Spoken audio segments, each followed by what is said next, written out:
Leo's insights are presented to challenge, inform, and encourage you in your quest to break free from school-based approaches to education.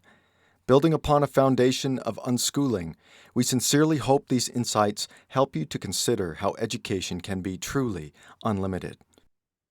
A silly song we sometimes hear says, everybody wants to go to heaven, but nobody wants to die. As funny as this may seem, it is true. Similarly, everybody wants to be free, but nobody seems to want to exercise freedom. An interesting observation may help you understand what I mean. I have been a bird watcher for as long as I can remember. I've always desired to have the freedom birds have, even if most fall prey to something. As a consequence, I'm very upset to encounter birds that have been pinioned, that is, have had part of their wings amputated to prevent them from flying. This is usually done to benefit the owners, whom I believe should consider what it would be like to have their arms or legs amputated. One day, my wife and I were visiting a Mennonite family that had gone against the standard cultural norms regarding having animals in the house. These folks had a budgie in a very well kept cage in the kitchen. We were surprised by this display of independence since this community is fairly tight and customs are largely adhered to. In any event, I shared how we had also had a bird in our house for many years with the dad. I then asked him if the bird could fly.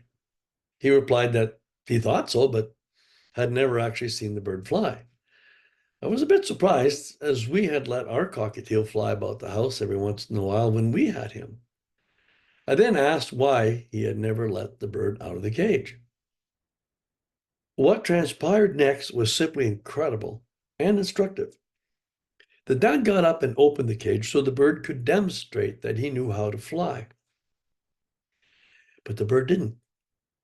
At first, the budgie was perplexed by the part of the cage without bars. He then poked his head out and eventually stood on the doorsill. He eventually walked out of the cage to the top where we all thought he would take flight, but he didn't. Actually, the bird was so traumatized by this new development that he quietly returned to his cage, taking refuge on his favorite perch. We were all astounded by this event and quickly realized the lesson to be gleaned from what we had observed. Like the budgie, most people would rather stay within the confines of bondage they know than to take a risk in trying something new or different. We trust you were blessed by today's presentation. For more helpful information to guide you in your home education journey, please visit educationunlimited.ca and leogaumont.com. Be sure to like us and share us on Facebook.